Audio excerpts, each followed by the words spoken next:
Hello friends, काजल chemistry study में आप सभी का स्वागत है।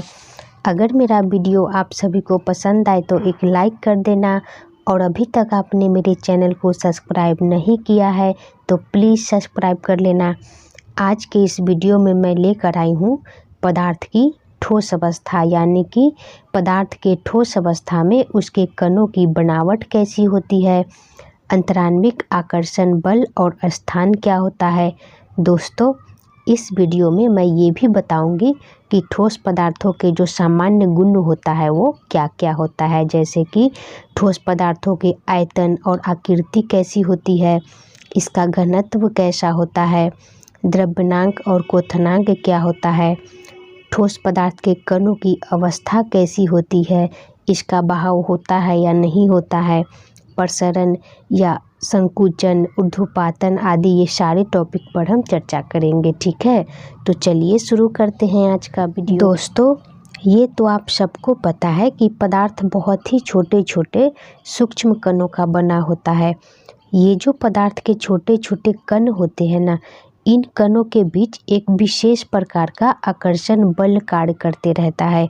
यानी ये जो पदार्थ के कण होते हैं वो एक दूसरे को अपने तरफ खींचते रहता है, और जिस बल से ये एक दूसरे को खींचता है इसी बल को अंतराण्विक आकर्षण बल कहते हैं। ठीक है, ये तो हो गया कणों के बीच लगने वाला आकर्षण बल।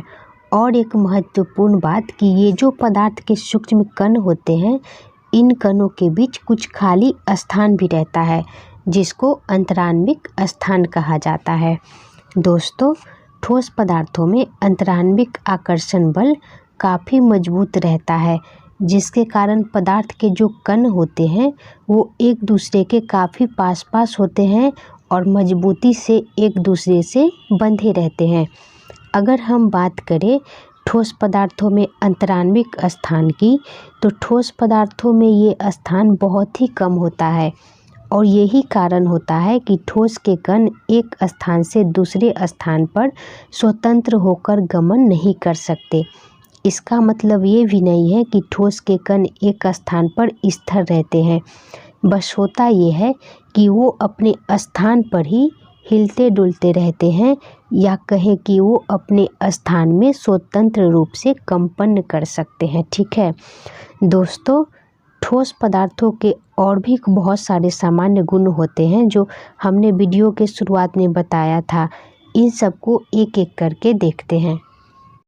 सबसे पहले अगर हम बात करें ठोस पदार्थ के आयतन और आकृति की, तो दोस्तों ठोस पदार्थ के आयतन और आकृति दोनों निश्चित होते हैं।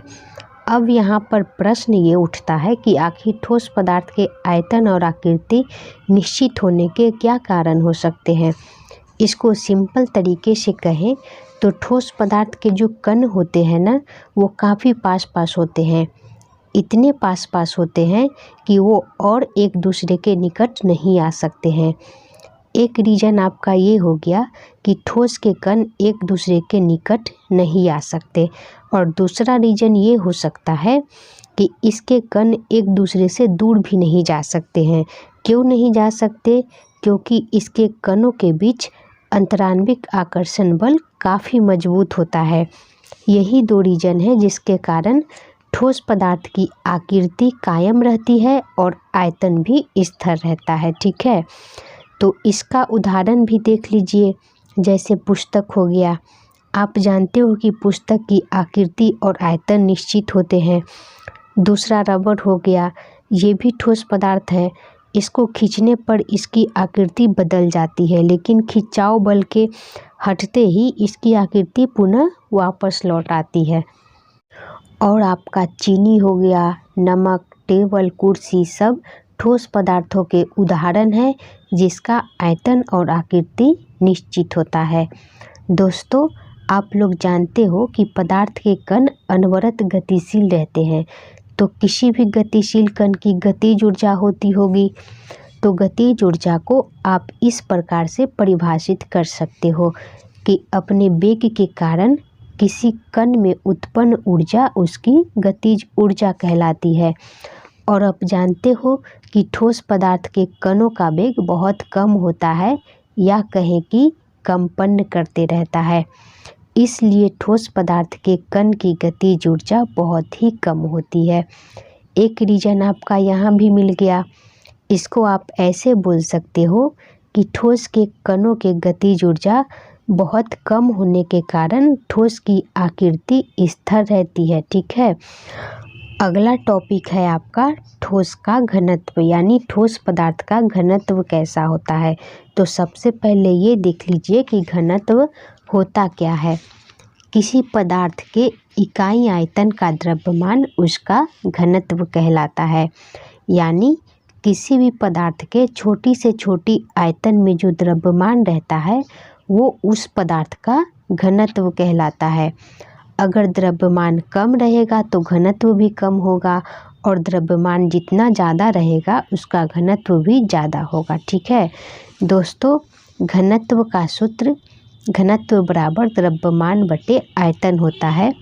इसको दूसरे तरीके से भी बोल सकते हो कि द्रव्यमान और आयतन के अनुपात को घनत्व कहते हैं। अब आते हैं अपने टॉपिक पर। हम देख रहे थे कि ठोस पदार्थ का घनत्व कैसा होता है। तो दोस्तों, ठोस पदार्थ का घनत्व उच्च होता है। आप जानते हो कि ठोस पदार्थ में द्रव्यमान ज़्यादा होता है तो इसका घनत्व भी ज़्यादा रहेगा। दूसरी भाषा में कहें तो ठोस पदार्थ में अंतराण्विक बल मजबूत रहने के कारण ठोस के कण छोटे से आयतन में ही ज़्यादा से ज़्यादा कण मजबूती से सटे रहते हैं, इसलिए ठोस का घनत्व उच्च होता है। अब बात करें कि ठोस पदार्थ का द्रव्यमानांक और क्वथनांक कैसा होता है। तो एक नज़र में पहले ये देख लीजिए कि द्रव्यमानांक और क्वथनांक होता क्या है। पहले द्रव्यमानांक देखते हैं। जिस न्यूनतम ताप पर कोई पदार्थ ठोस अवस्था से द्रव्य अवस्था में बदलता है तो उस ताप को ही उस ठोस पदार्थ का द्रव्यमानांक कहते हैं। द्रव्यमानांक को गलनांक भी कहते हैं, यानी कि जिस न्यूनतम ताप पर कोई पदार्थ ठोस अवस्था से पिघल करके द्रव्य अवस्था में बदल जाता है तो उस ताप को ही उस ठोस का गलनांक कहते हैं। ठीक है, जैसे कि बर्फ़ हो गया, ये ठोस अवस्था में रहता है, लेकिन बर्फ़ को जब 0 डिग्री सेल्सियस ताप पर गर्म किया जाता है तो ये पिघल करके जल बन जाता है। यहाँ अवस्था परिवर्तन हुआ ठोस से द्रव्य, तो आप कह सकते हो कि बर्फ़ का गलनांक 0 डिग्री सेल्सियस होता है। दूसरा है आपका क्वथनांक। तो जिस न्यूनतम ताप पर कोई पदार्थ द्रव्य अवस्था से गैसीय अवस्था में बदलता है उस ताप को उस द्रव्य का क्वथनांक कहते हैं। जैसे कि सामान्य ताप और दाब पर शुद्ध जल का क्वथनांक 100 डिग्री सेल्सियस होता है। अब आ जाइए अपने टॉपिक पर। हम चर्चा कर रहे थे कि ठोस पदार्थ का द्रव्यमानांक और क्वथनांक कैसा होता है। तो दोस्तों, ठोस पदार्थों के द्रव्यमानांक और क्वथनांक प्रायः उच्च होते हैं। इसका रीज़न ये है कि ठोस पदार्थ के द्रव्यमानांक और क्वथनांक कमरे के ताप से अधिक होते हैं। ठीक है, अब हमारा अगला टॉपिक ये है कि ठोस पदार्थ के कणों की अवस्था कैसी होती है। तो ठोस पदार्थ में उसके जो अवयवी कण होते हैं ना, वो नियमित रूप से सजे रहते हैं, जिसे जालक कहा जाता है। यही कारण होता है कि ठोस पदार्थ की एक निश्चित ज्यामितिक आकृति होती है। ठीक है, अब अगर बात करें ठोस पदार्थ के संपीड्यता की, तो दोस्तों ठोस पदार्थ असंपीड्य होता है, यानी इसको संपीडित नहीं किया जा सकता है। दूसरी भाषा में कहें तो ठोस पदार्थ पर दाब बढ़ाकर या दाब घटाकर इसके आयतन को घटाया या बढ़ाया नहीं जा सकता है। इसका भी रीज़न है, वो ये है कि ठोस पदार्थ में अंतराण्विक स्थान जो होता है ना, वो इतना कम होता है कि उसे और ज़्यादा कम नहीं किया जा सकता है। कुछ ठोस पदार्थ अपवाद में है जिसको संपीडित किया जा सकता है, जैसे कि पाव रोटी हो गया या कोई स्पंजी पदार्थ हो गया। तो पाव रोटी और स्पंजी पदार्थ भी ठोस पदार्थ के ही उदाहरण हैं, लेकिन इसमें अंतराण्विक स्थान ज़्यादा होने के कारण ये संपीडय होता है। अब आपका अगला टॉपिक ये है कि क्या ठोस पदार्थों में बहाव होता है। तो दोस्तों, ठोस पदार्थों में बहाव की प्रवृत्ति नहीं होती है, क्योंकि ठोस के कण इतनी मजबूती से बंधे रहते हैं कि ये एक दूसरे के ऊपर से फिसल नहीं सकते हैं। ठीक है, अब हम ये बात करें कि ठोस पदार्थ का प्रसार या संकुचन होता है कि नहीं होता है। तो दोस्तों, ठोस पदार्थ का प्रसार या संकुचन नहीं के बराबर होता है। अब आप ठोस पदार्थ को गर्म या फिर ठंडा करोगे तो इसका प्रसार या संकुचन होगा, लेकिन बहुत ही कम होगा। अब यहाँ पर आपका प्रश्न ये होगा कि नॉर्मली ठोस का प्रसार या संकुचन नहीं होता है, लेकिन इसको गर्म या ठंडा करने पर थोड़ा बहुत प्रसार या संकुचन हो जाता है। ऐसा क्यों होता है? इसका कारण ये होता है कि जब आप ठोस पदार्थ को गर्म करते हो तब ऊष्मा के प्रभाव से ठोस कणों की ऊर्जा प्रायः बढ़ जाती है। ऐसा होने पर होता ये है कि ये कण अपने विराम के मध्य स्थान के चारों तरफ तेजी से कंपन करने लगते हैं, लेकिन कणों की ऊर्जा इतनी भी नहीं बढ़ती है कि वो अपने स्थान को छोड़कर बाहर हो जाए।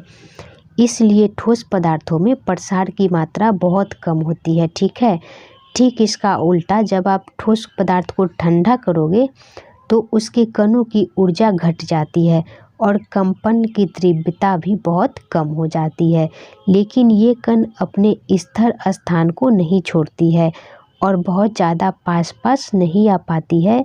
यही कारण होता है कि ठोस को ठंडा करने पर उसका संकुचन बहुत ही कम होता है। ठीक है, अब अगला टॉपिक है ऊर्ध्वपातन। ये क्या होता है? तो दोस्तों, ऊर्ध्वपातन को आप ऐसे परिभाषित कर सकते हो कि वह प्रक्रिया जिसमें कोई ठोस पदार्थ गर्म किए जाने पर बिना द्रव रूप में परिणत हुए सीधे वाष्प की अवस्था में बदल जाता है, और उस वाष्प को ठंडा करने पर वह बिना द्रव रूप में परिणत हुए सीधे ठोस की मूल अवस्था में परिवर्तित हो जाता है, ऊर्ध्वपातन कहलाता है। दोस्तों, अक्सर आपने देखा होगा या पढ़ा होगा कि ठोस को गर्म करने पर द्रव में बदल जाता है, फिर द्रव को गर्म करने पर गैस में बदल जाता है। ठीक इसके विपरीत, गैस को जब ठंडा किया जाता है तो द्रव में बदल जाता है और द्रव को और अधिक ठंडा करने पर ठोस में परिवर्तित हो जाता है। लेकिन ऊर्ध्वपातन में ठोस से सीधा गैस में और गैस से ठोस में बदलता है। ऐसे पदार्थ द्रव अवस्था में नहीं आते हैं। ठीक है, उदाहरण के लिए अमोनियम क्लोराइड हो गया, जिसको नौसादर भी बोलते हैं, आयोडीन हो गया, कपूर हो गया, आपका शुष्क बर्फ हो गया आदि। अगर आप नहीं जानते हो तो बता दूं कि कार्बन डाइऑक्साइड के ठोस रूप को ही शुष्क बर्फ कहा जाता है। ठीक है, आपका लास्ट टॉपिक है प्रसरण, यानी ठोस पदार्थों का प्रसरण होता है या नहीं। तो सबसे पहले ये जानिए कि प्रसरण होता क्या है। तो प्रसरण एक प्रक्रिया का नाम है जिसमें होता ये है कि किसी पदार्थ के कण किसी दूसरे पदार्थ में प्रवेश करते हैं। तो दोस्तों, सामान्य रूप से कोई ठोस पदार्थ किसी दूसरे ठोस पदार्थ में प्रसरित नहीं होता है। इसका रीज़न ये है कि ठोस पदार्थों के कणों का गमन एक स्थान से दूसरे स्थान में नहीं होता है। फिर भी कुछ ऐसे ठोस पदार्थ हैं जिसका प्रसरण होता है, जैसे कि कॉपर और जिंक के दो टुकड़ों को सटा करके बांध दिया जाए तो कुछ वर्षों के बाद देखिएगा तो दोनों टुकड़े सट जाते हैं। ऐसा इसलिए होता है क्योंकि प्रत्येक धातु के कण दूसरी धातु में कुछ हद तक प्रवेश कर सकते हैं। ठीक है, ओके।